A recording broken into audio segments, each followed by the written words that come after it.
جی السلام علیکم۔ وعلیکم السلام جی مولانا صاحب جی۔ جی مولانا تشریف فرمائیں جی۔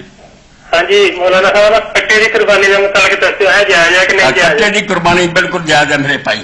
اچھا جی ہاں کوئی کرے یا نہ کرے، کٹا جو ہے نا یہ بالکل گائے کے حکم ہے، جس طرح گائے جائز ہے نا اسی طرح کٹے کی قربانی بھی بالکل جائز ہے۔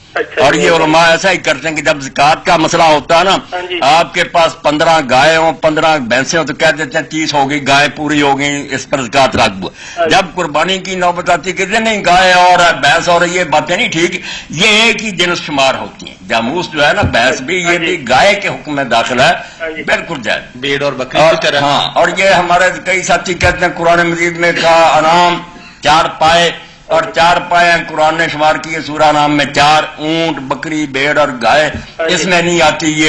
یہ غلطی کرتے، جہاں قربانی کا ذکر ہے میرے بھائی وہاں انعام نہیں ہے، وہاں ہے بہیمۃ الانعام۔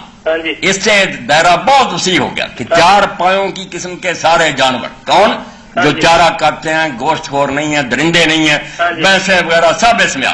یہ تھانوی صاحب کی تفسیر دیکھیں، انہوں نے کہا یار بہیمہ تیرا نام کیا کر اللہ نے دائرہ اگر صرف انعام ہوتا پھر ہوتا۔ انعام کی قسم کے، انعام میں کیا خصوصیت؟ درندے نہیں ہوتے، گوشت نہیں کھاتے، چارہ کھاتے ہیں۔ اس لیے اتنے جیسے بھی جانور پالتو کسی علاقے میں ہوں گے نا اور وہ گھروں میں پالے جائیں گے گوشت خور نہیں، وہ سب کی قربانی جائے۔ اسی علاقے میں اگر دوسرے جانور بھی ہوں گے نا رینڈیئر وغیرہ اور وہ بھی چارہ کھاتے ہیں صرف ان کی بھی ہوگی، بحث کی نہیں صرف بہیمۃ الانعام 4 پایوں کی قسم کے سارے مویشی۔ یہ بڑی نکتے کی بات ہے عربی کے مطابق۔ نہیں عرب میں نہیں تھی تو دین صرف عربوں کے لیے، دین تو مشرق مغرب کے لیے۔ اگر چاند پر پہنچ گئے وہاں بھی دین کی ضرورت رہے گی۔ یہ کیا بات ہوئی کہ عرب میں نہیں تھی دین؟ کئی عالم نہیں ہے مانتے جی نہ چلے مسئلہ بتا دیا۔ اچھا شکریہ جی۔